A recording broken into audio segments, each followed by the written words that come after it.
Hey guys, so I'm a little nervous to do this video today because normally I'm just kind of ranting and raving, but this video I have to actually recall specific information, and so I made notes.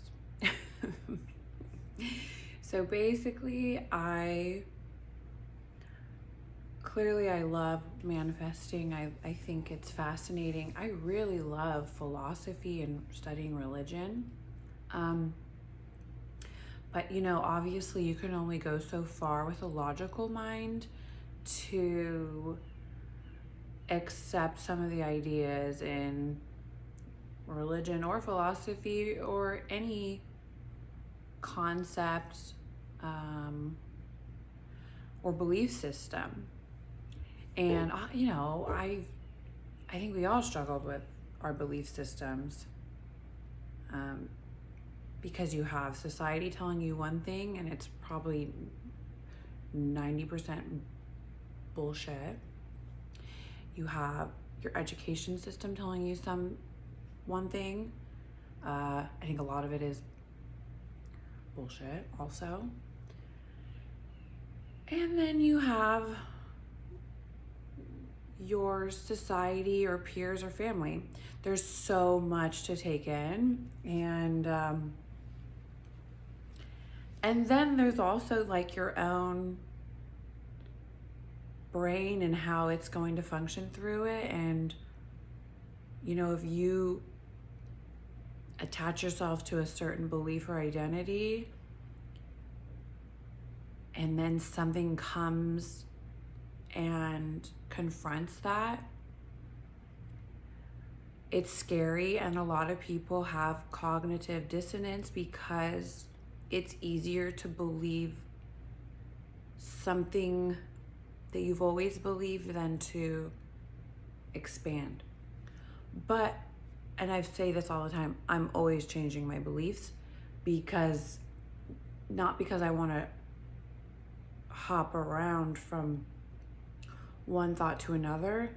It's always been pretty much in the middle, but there's so much more detail and expansion on it. And for the most part, I think I just had simpler ideas when I was younger, and then they just got more complex as I got older. But I really loved, and like, I was a bad student, okay? I was not like a studious kid at all. But for whatever reason, I loved science, which was so abnormal because I usually science and math go hand in hand. I was not a math girl, still am not a math girl. I excelled in like art or like physical education, like sports or something like that. Like, I was not like I just didn't have it in me, and also probably part of my upbringing, it was too stressful for me to take on, honestly, learning new ideas, learning new concepts about math or history or whatever. Like, my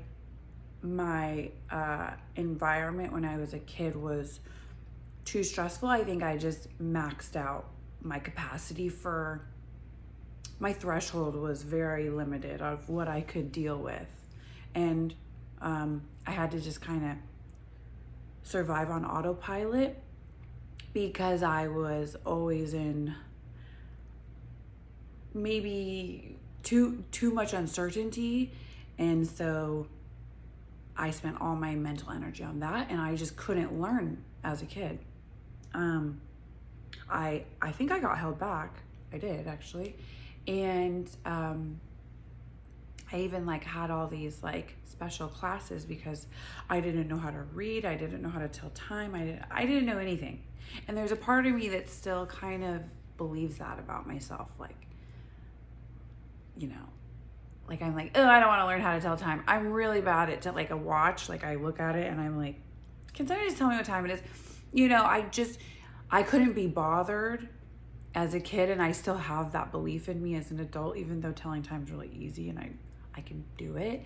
it's funny, I feel like that still comes up.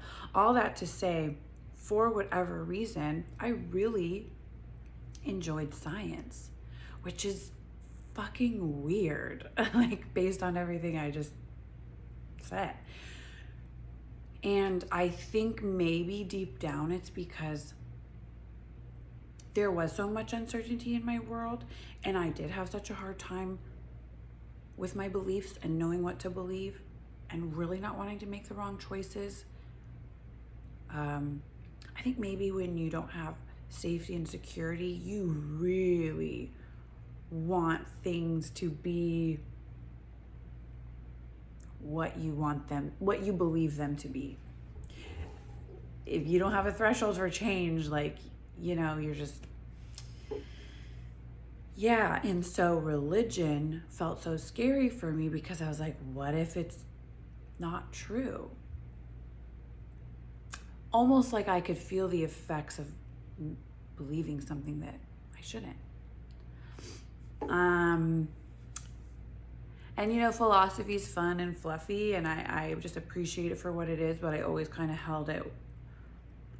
I never like grasped onto too many of the concepts and as my own. I just enjoyed it. But science helped me, which is funny because I did that video on like basically knowledge really holds us back in the sense of if you want to create something and your 3D is showing you something else, we want to grasp onto that knowledge in the 3D of like, no, this is what happened, this is what the person said, blah, blah, blah. And so this is almost going against it, but that's like different. I just, you know, actually this is going to essentially prove exactly what my point was in that. And I'm actually so excited about it. But yeah, with science, obviously, there's always an evolution of it. But there are some pretty core things that we can all agree with. And this really helps me with my beliefs and really helps back it up that I do know that manifesting is real. Now, do I know, can science prove like which religion is like has the right God of the universe? No, but I think it can even prove that there's a higher intelligence. So it's there to back up certain things. So I do think there's a time and place for logic, and I do think there's a time and place for faith. And I think the balance of both, just like our brains, you know, there's like the creative side and the logical side. Like I do think there's a need for both to balance each other out, the yin and yang, the feminine and the masculine. Okay, so let's get into this. Again, my pre-workout, because I'm gonna go to the gym after this. I put off going to the gym, even though I enjoy it. Okay, it's just leaving my house. I think I'm just a homebody. Once I'm out, I'm fine. All right, so I have notes because this is like a lot of stuff and I can grasp concepts. I do not remember details. So the first point that I want to make is that we were taught in school, we have our DNA, and I think 30% of our DNA is active and useful, and essentially what they deemed useful was that it creates proteins. Yeah, and yes, we need proteins to survive. The other 70% they deemed as junk DNA. And I can even remember as a kid being like, it's probably not junk, we just aren't accessing it correctly. Same with our brain, like how we were taught we only used 10% of our brain. I'm like, I bet there's something really cool once we tap into it. Well, what do you know? The other 70% of our, what they deem junk DNA, is actually not junk. Okay, so here's my notes. Dr. Fritz Albert Popp. I could be totally butchering these names. I just want you to know that if I say something that interests you, at least you'll have something to grasp onto to like do your own research. So Fritz Albert Popp, essentially in his research, showed that the DNA that wasn't producing proteins were actually producing bioprotons, which was emitting a low level light. And and so it's kind of cool to think about it in a religious way, that we're 70% or our DNA is 70% light producing, because it's interesting, the Bible talks so much about light, and like Jesus is the light, the way, the truth, and the light. So very interesting. And then, you know, also like, well, I'll get into it. Okay. So then you have Richard Feynman, which I feel like a lot of people have heard his research, and and I'm summarizing all of this. I have extensive notes on all of this. If you really want it, I would love to geek out on each one of these topics and do its own video on it, but I just think that this information is important, and I want to get out like the Cliff Notes version. So Richard Feynman essentially, you know, kept cutting into matter. He studied matter, and you know, like for a long time we thought the cell was the smallest, and then we looked at atoms, and we looked at like the nucleus, and as you keep getting smaller, what he found is that even at the level of an atom, it's 99.99% empty. And so essentially what we see as solid is just an illusion. And I think they said something like the entire physical matter of the universe, if it was condensed, could be fit into like a sugar cube, which is pretty wild. So like, essentially what we see is an illusion. We're not really touching each other. It's basically, we're not like in contact, we're actually being repelled. We feel the repellence of matter, if that makes sense. It doesn't, but that's okay.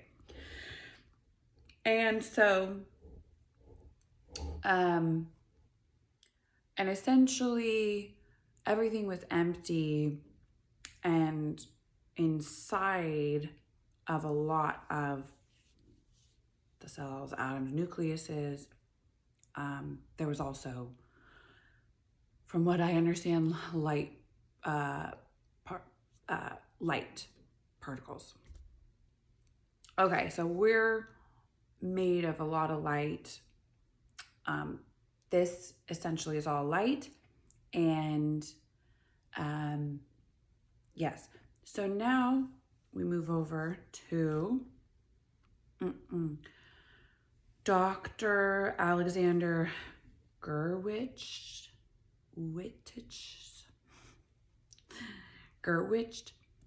Okay. So he studied non-local communication, which essentially is what we call now quantum entanglement, which means like a cell right here can be in communication with a cell on the other side of the earth. And they've seen like kind of cool things happen, like I've just like heard about like certain species of like monkeys being completely separate, you know, different sides of the world, and then one group of monkeys that were being studied learn how to use like, I don't remember exactly, I think they either tools or how to open like a coconut or something. It was like a big deal, and without any communication or any visual or any teaching or showing the other group of monkeys on the other side, within like days, weeks, started doing this too. So what they were saying is essentially our consciousness is connected, and we are all like evolving essentially at the same rate because we have access to this like universal knowledge. And so these, maybe it was birds that learn how to peck their beak on something and like open up this nut. I don't know. And, but whatever it was, please look it up because that was not in my notes. That was off the top of my head, but it shows quantum entanglement. So now if a cell can talk and communicate with another cell on the other side, I'm saying the world, I've also heard them say through the universe. It's pretty fascinating, but it's also just goes to show that we are all connected. Okay. Some other science on that I actually have written down. I think his name, okay, I hope I'm not messing these names up. Cleve Baxter. He studied what is called primary perception. So what would happen is there would be plants, and if somebody walked in the room and thought about burning the plant would have a reaction. So now those are two separate cells. You know, like the birds, you could say, oh, well, they stemmed from the same, you know, you go back thousands and hundreds of thousands of years, like they were once connected. Well, a plant and a human, those cells have never really been in communication and then got separated through thousands or millions of years. And the plants were reacting to the thoughts of being burned, which I think is so funny. Also, they took white blood cells out of a human, kept it, and then the human went on their way, miles away, and the white blood cells started changing depending on the thoughts, good or bad, from the person that the white blood cells came from. So that's really interesting if you're thinking about in terms of healing, if you're somebody who has a sickness in the body. Really fascinating. Okay, so that's just my way of proving quantum entanglement, which is where two cells can talk to each other. It doesn't matter the amount of space or time. It's they can talk to each other like they're right next to each other. Really fascinating. Okay, so then I'm going through my notes. Okay, I need a sip of my pre-workout because this does kind of hurt my brain sometimes. As absolutely interesting and awesome as this is, it's a lot, especially if this is like the first you've heard of it. I've heard of all these things through snippets and here and there, but I think putting them together in like a cohesive thought, it really does change the way that you will think about things. You know, if 1 + 1 = 2, then that means 2 + 2 = 4. You know, you can like put it all together to get the big picture. Okay, now this is my whole point to everything, essentially, that we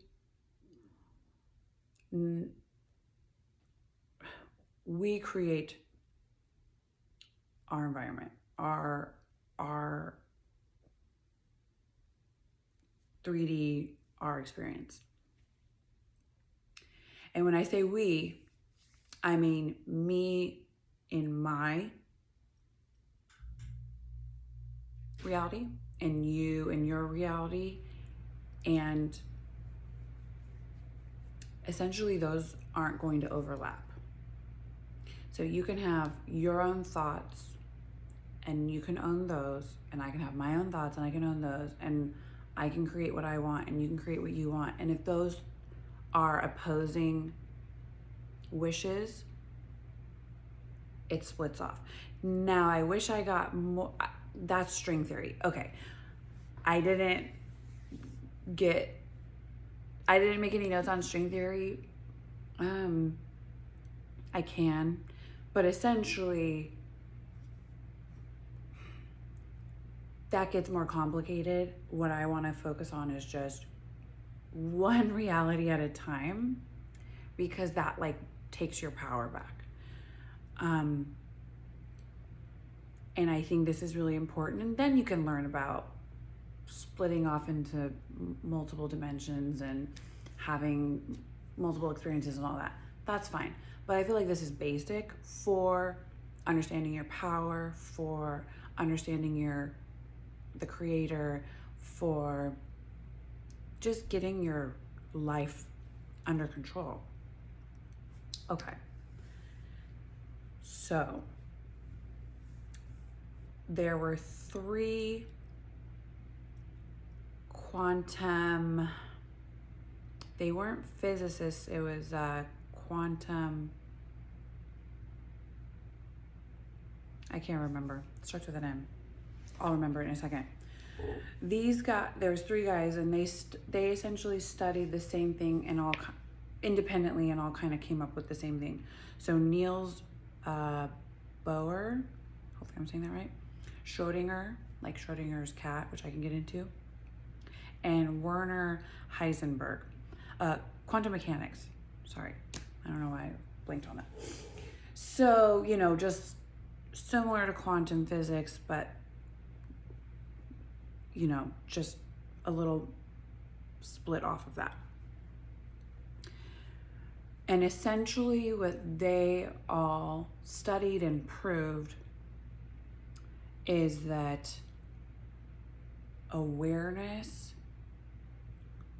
collapses possibility. Okay. So with Schrodinger's cat, essentially he was saying, this also, the double split experiment where, and I'm blanking on the names of those scientists. This is all falling into the observation of matter. Now, how we interpret matter is we're observing it in a solid state. It's created, it's already there. But what they're proving is that without our observation and our awareness of it, it wouldn't be in a solid form of matter. So the double split experiment, depending on if the particles knew it was being observed, it would be in a wave pattern, or it would like collapse into a solid, which essentially is proving what all these other people are saying. Based on being observed or not, it behaved differently. Which is so fucking crazy when you really think about it. Because yes, it's one little particle, but guess what all of this is made out of? Little particles. Okay, so Schrodinger's cat basically was a thought experiment, not so much like the double split, which was, you know. So basically Schrodinger's cat was in a box, and he had to, couldn't verify if the cat was both alive and dead, essentially. Because without somebody observing that the cat was alive or the cat was dead, it had to be both. Both possibilities were equally apparent and real. So now,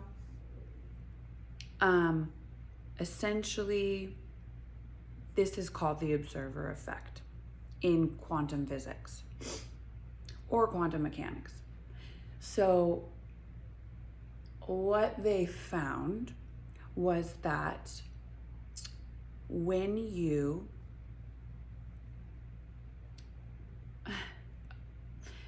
if you aren't observing something,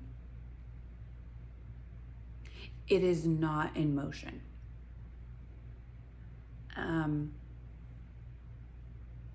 So hypothetically, if you're a mom and you send your kid off to school and you don't observe your child in school from 7 a.m. to 3 p.m.,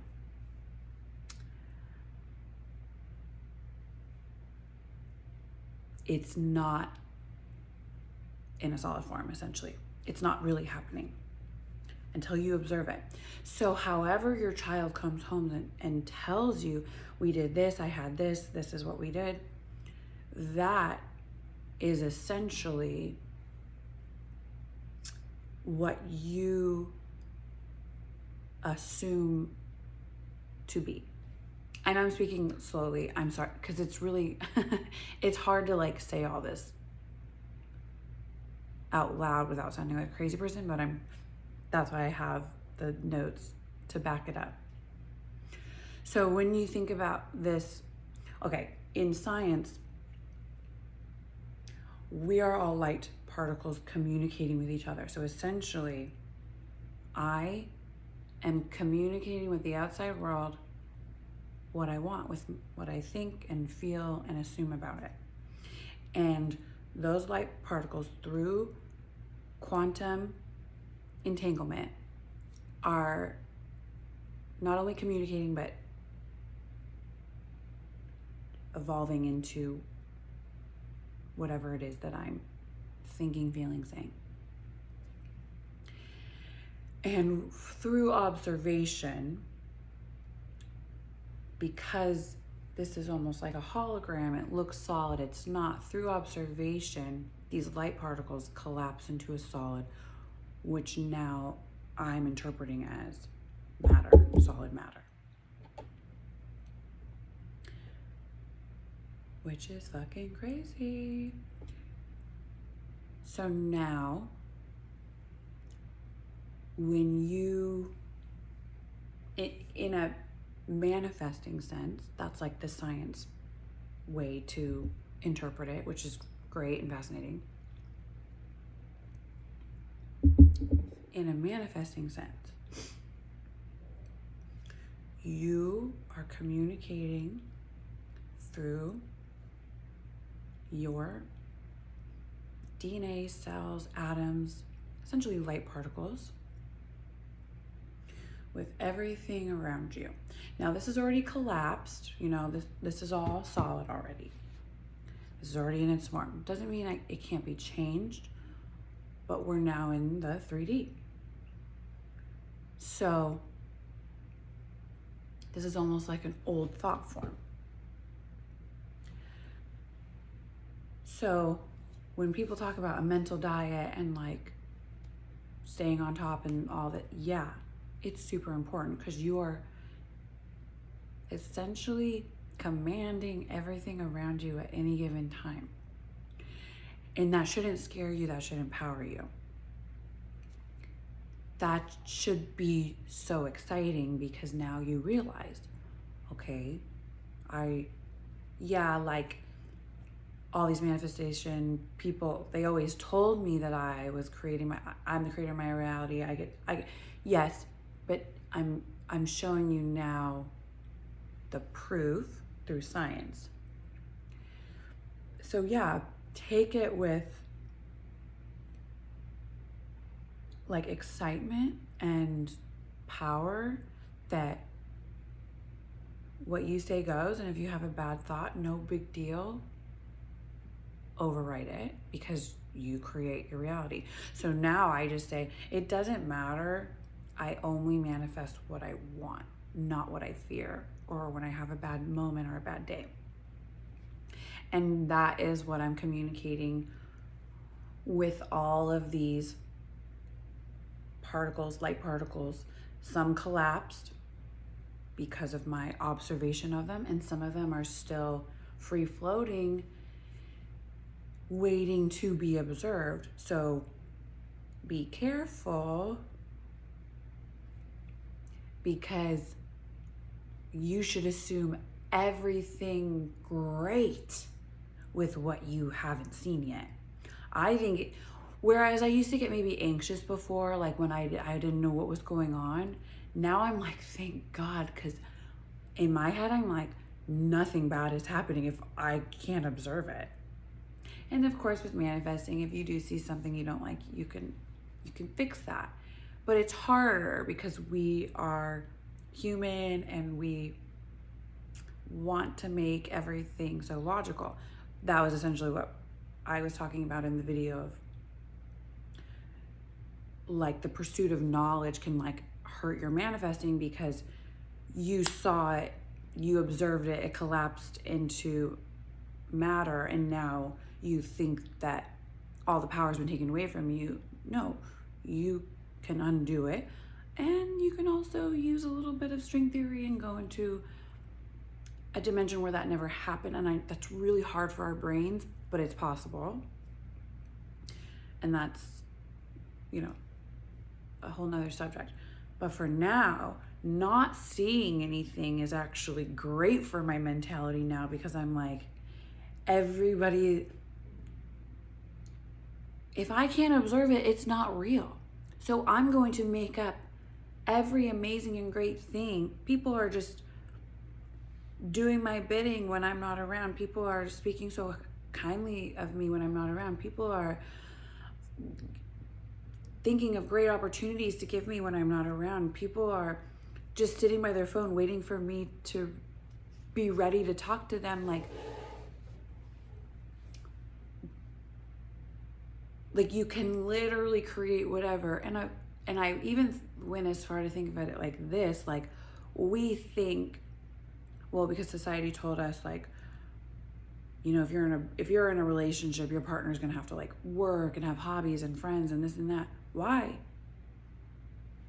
It sounds a little fucked up, but just stick with me. Why?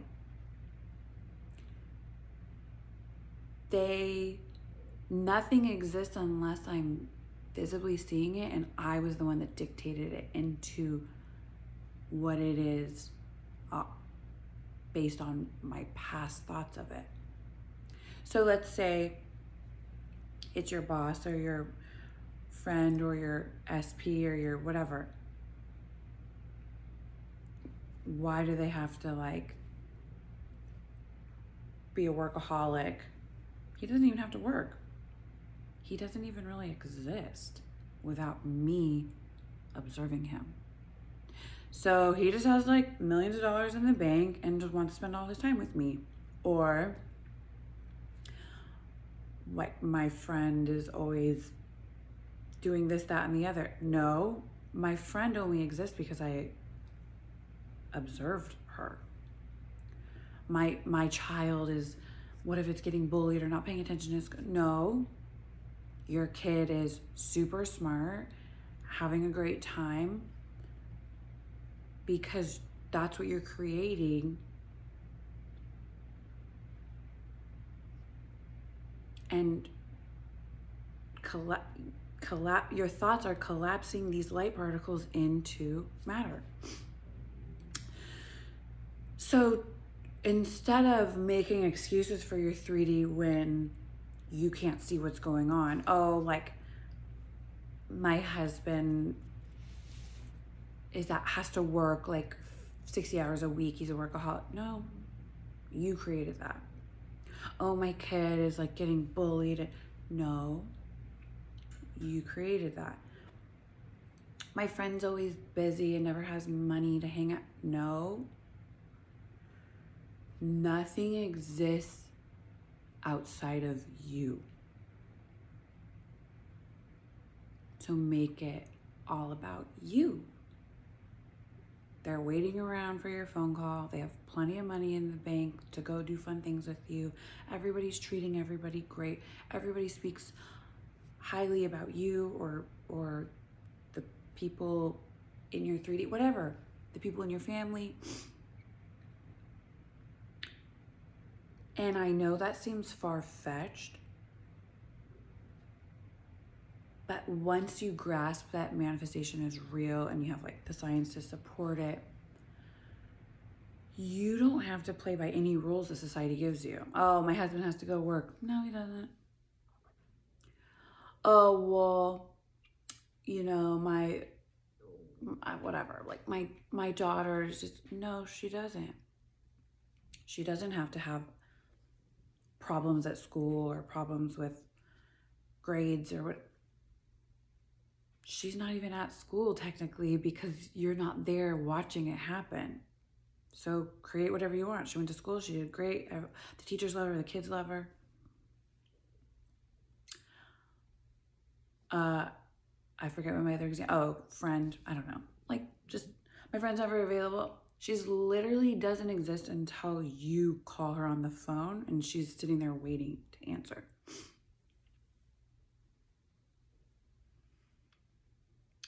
You don't have to like listen to society's rules. You don't have to like follow the programming. You don't have. Why?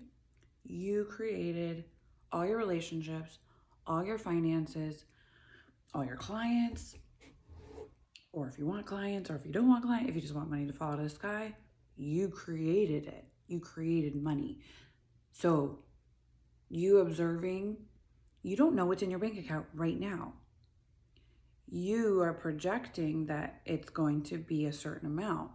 Why? It only exists and collapse into reality when you observe it.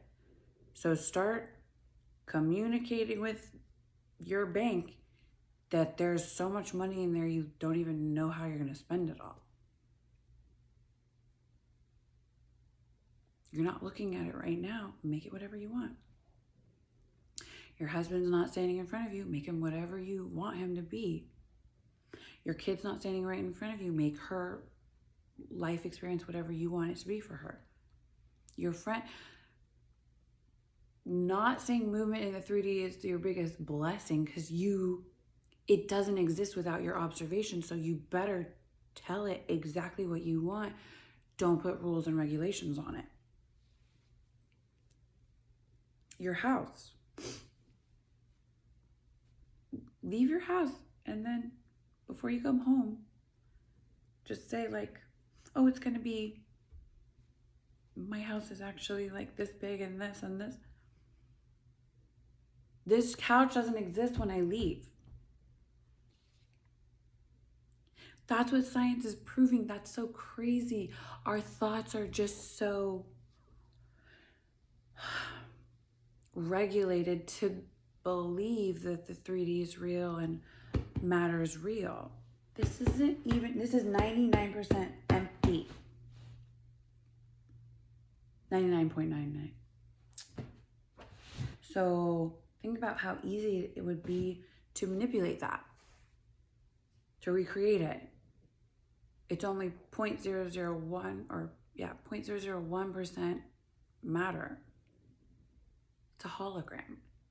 It's so much easier to change a picture than pick this whole thing up and move it and bring in something new, which obviously, yes, that's the human experience. That's like being on earth. It's all grounded and rooted and you're in the physical practicality of it all.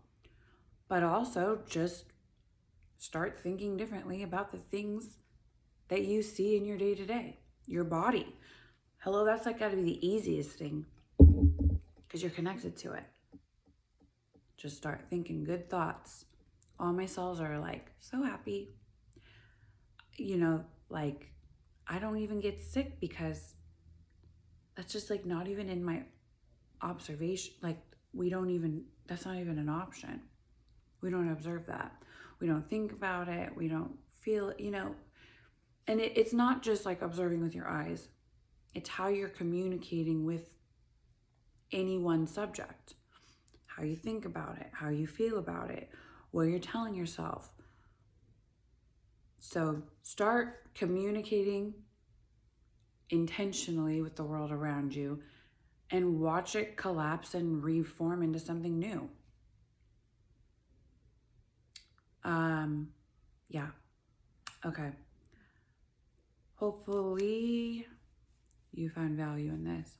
I think it's really good. I think it's great to have science because it's really hard to believe that you're just like the creator of your own reality. Like, oh, no big deal. That sounds crazy, because we've been programmed to not know our power. Because if we all knew our power,